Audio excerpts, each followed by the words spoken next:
هلا عندك طقوس غريبة، خبرينا عن أهم 4 مثلا. أنفصم، مفصومة. كيف يعني؟ أنت يعني وين هلا مذكرة؟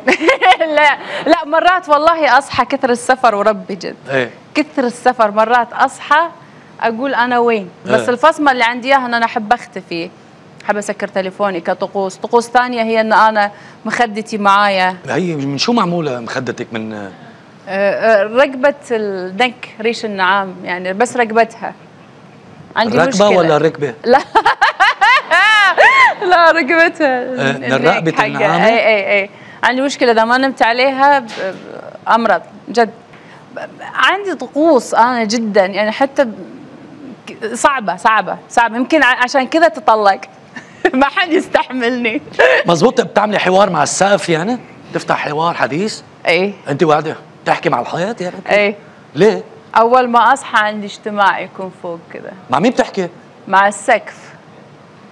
مع شو السكس؟ سقف السقف. سقف.